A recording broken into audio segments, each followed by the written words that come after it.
Assalamualaikum warahmatullahi wabarakatuh. Salam damai sejahtera untuk kita semua. Om Swastiastu, Namo Buddhaya, salam kebajikan. Jangan pernah melupakan sejarah atau jas merah. Liputan utama, awas revolusi, kata Kiai Ciganjur itu. Abdurrahman Waqid melakukan dialog dengan Wiranto, B.J. Habibie, dan Soeharto. Ia yakin inilah upaya meredam revolusi sosial yang mengancam. Perjalanan politik ternyata bisa lebih lama, dari Ciganjur menuju Patra Kuningan yang masih sama-sama berada di Jakarta Selatan, yang hanya berjarak sekitar 16 km. Diperlukan waktu 4 hari agar Abdurrahman Waqid bertemu Presiden B.J. Habibie. Itu rencana yang terbetik pada Rabu 9 Desember pekan lalu, bahwa Ahad 14 Desember Kiai Ciganjur hendak bertemu Presiden di kediamannya. Realisasinya ternyata lebih cepat sehari.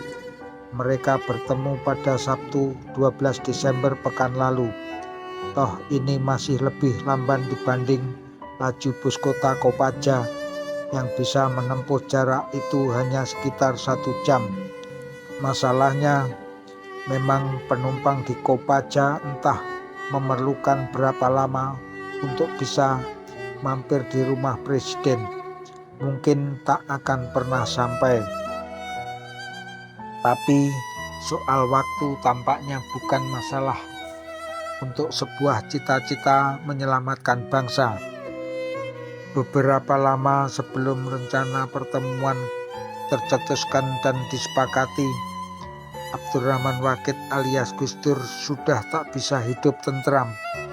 Mimpinya begitu mencemaskan.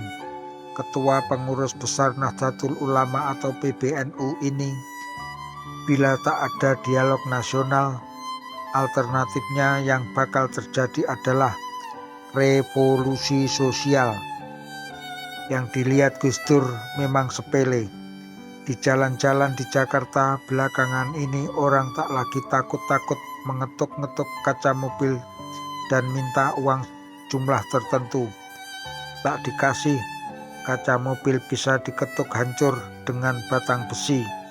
Atau seseorang menabrakkan diri ke sebuah mobil dan dengan perhitungan ia tak mengalami apapun, tentu lalu memeras pengemudi sebagai telah menabrak dia. Tapi itu tentulah cara Kiai Abdurrahman menjelaskan secara awam. Dalam tulisannya di Harian Kompas 2 pekan lalu, ia menguraikan bagaimana bahayanya negeri ini bila mereka yang bertindak berpikir pendek. Sebab tulisnya, mereka ada yang merekayasa gerakan, dan itu dengan satu tujuan tertentu yang kemungkinan besar tak disadari oleh yang didorong, yaitu mahasiswa.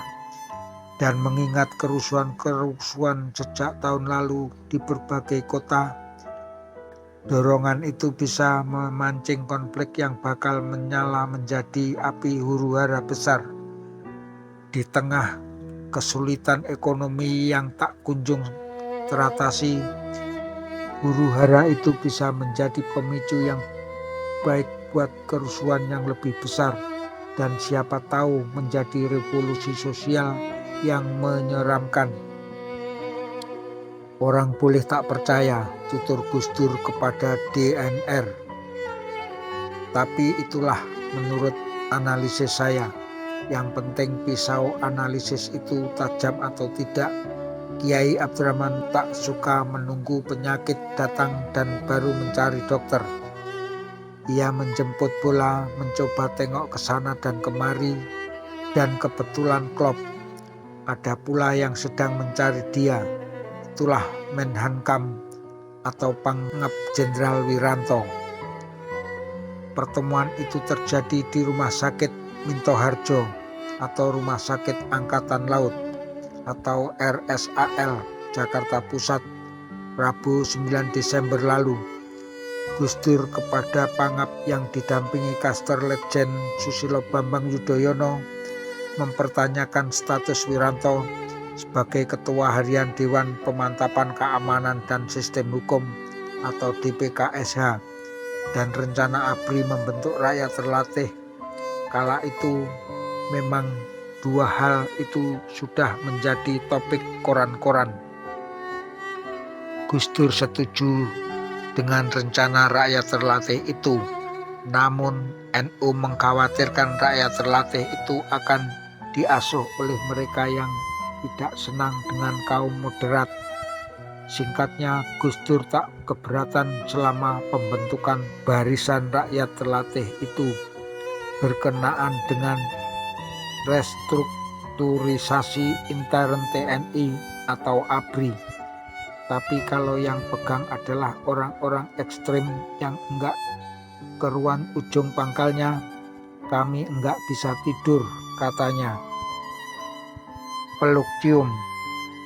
Tapi bukan soal Dewan dan Ratih, yang penting ada hal lain. Itulah pengaturan agar Ketua PBNU itu bertemu Presiden Habibie dari Rumah Sakit Angkatan Laut. Itulah jarak Ciganjur Patra Kuningan dijembatani. Singkat kata, pertemuan pun berlangsung. Dalam pertemuan 2 jam itu, Gus Dur didampingi Ketua PBNU Roji Munir dan adiknya Dr. Umar Wahid. Presiden didampingi Mensesnek Akbar Tanjung, Menteri Kehakiman Muladi, Pangap Wiranto, Sisda Lutbang Sintong Panjaitan, dan Jimli Asidiki. Gus Dur menilai pertemuan itu sangat positif. Ia mengaku mendapatkan banyak pelajaran, banyak diantaranya hal-hal yang tidak saya duga, ujarnya. Misalnya pendapat Habibie tentang Timur Timur atau tim-tim setelah bertemu dengan berbagai pihak di luar negeri, bahwa tim-tim belum bisa berdiri sendiri. Indonesia bisa tanpa tim-tim, tetapi tim-tim tidak bisa tanpa Indonesia, kata Gus Dur menirukan Habibie. Dan Habibie juga menyetujui permintaan Gus Dur untuk melaksanakan peristiwa-peristiwa penting pada tanggal-tanggal bersejarah. Misalnya melaksanakan sidang umum MPR tahap pertama 29 Agustus 1999, tahap kedua 28 Oktober, dan pelantikan Presiden 10 November. Pendeknya pertemuan dengan Habibie yang penuh dengan peluk cium itu menurut Gus Dur sukses. Karena itu Gus Dur berniat melanjutkan gagasan yang sudah lama ada, menggelar open house 1-15 Ramadan atau 20 Desember 1998 hingga 5 Januari 1999 di rumahnya Ciganjur. Siapapun orang pemerintah atau luar pemerintah boleh datang menyampaikan proyeksi Indonesia di masa datang. Berdasarkan masukan itu, Gus Dur akan membuat kerangka dan poin-poin analisis yang akan disampaikannya kepada Habibie dan Wiranto di hari Lebaran nanti.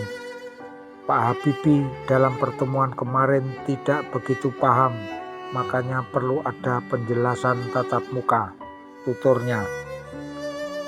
Langkah Gus Dur yang direncanakan di RSAL itu rupanya dilanjutkan dengan langkah rahasia esok harinya, Minggu 13 Desember seperti ditulis koran Merdeka. Gus Dur pun bertemu dengan mantan Presiden Soeharto di rumah Bambang Triatmojo di kawasan Menteng selama 2 jam. Pertemuan itu digambarkan sebagai bagian dari dialog nasional. Tapi untuk hal ini Kiai Abdurrahman tak bersedia menjelaskan apapun. Sumber DNR mengatakan itu karena ia harus menyampaikan dulu yang diperolehnya dari Soeharto kepada Habibie. Dalam kurung, lihat wawancara dengan Gus Dur. Tampaknya sebuah rencana besar memang sedang digelindingkan dari Ciganjur. Deklarasi Ciganjur yang dicetuskannya bersama dengan Amin Rais, Sri Sultan Hamengkubuwono ke-10 dan Megawati Soekarnoputri hanya awal dan perlu ditindaklanjuti. Menurut Gus Dur, seperti sudah disebutkan ini, semua adalah upaya mencegah meledaknya revolusi sosial. Mimpi buruk. Bagi beberapa pihak, analisis Kiai Abdurrahman terlalu didramatisasi. Orang Indonesia, kata Menteri Pedanka, tidak pendendam. Karena itu mustahil muncul revolusi sosial. Masalahnya buat ketua PBNU itu mencegah lebih baik daripada menyesal di kemudian hari. Sebagai ketua PBNU yang konon memiliki 40 juta umat, tentu Gus Dur tak sepi dari informasi. Itulah yang menjadikannya merasa diburu mimpi buruk revolusi.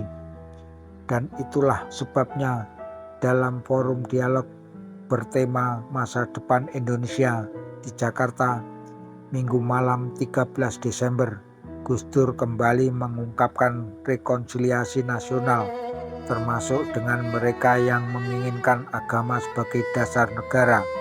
Mereka yang menginginkan Islam sebagai alat politik ada di mana-mana, dari ABRI sampai sipil, katanya. Menjelang sidang istimewa MPR, kata Gus Dur, golongan ini mendapatkan kesempatan untuk marah-marah dengan unjuk kekuatan ketika ada yang anti sidang istimewa, karena tidak mungkin mereka memenangkan pemilu. Mereka maju melawan. Nah, karena itu Gus Dur melihat rekonsiliasi nasional mendesak dilakukan. Tanpa itu yang ada hanya main menang-menangan. Hanya dengan begini kita bisa mengukur jalan pikiran masing-masing, lalu mencapai kesepakatan bersama untuk masa datang. Dibandingkan dengan yang lain, dalam hal ini Kiai Ciganjur ini sudah bermodal. Itu tadi, deklarasi Ciganjur. Ia melihat spektrum dialog Ciganjur 4 perlu diperluas untuk memperkuat legitimasinya di mata rakyat. Langkah Gus Dur yang sudah dan akan dilakukan agaknya untuk mendinginkan suasana yang terlanjur panas. Menurut dia, ada arus politisasi agama besar-besaran. Ini berbahaya bila sampai membuat merah putih robek. Dan kemungkinannya, kata Gus Dur, cuma dua, dialog nasional atau revolusi sosial. Bagaimanapun ini sebuah langkah berani, akan segera ketahuan siapa yang menggemakan kesatuan dan persatuan tapi cuma di ujung lidah. Dalam kepala mereka yang ada hanyalah kesatuan dan persatuan versi mereka, bukan yang berlandaskan pluralisme bangsa ini. Gus Dur sedang menyebarkan kearifan kompromi, bukan untuk kalah atau menang, tapi untuk kehidupan bersama yang saling menghormati. Jangan asal menang sendiri, dan tiap manusia punya kelebihan dan kekurangan. Entah berapa kilometer lagi Gus Dur harus berjalan sebelum dialog nasional digelar. Yang diharapkan banyak orang, jangan sampai ia dihambat dan terlambat. Imam Wahyu L. Laporan Ondi Asaputra, Imelda Baktiar, Budi Nugroho. D dan R 19 Desember 1998, halaman 15 sampai halaman 17.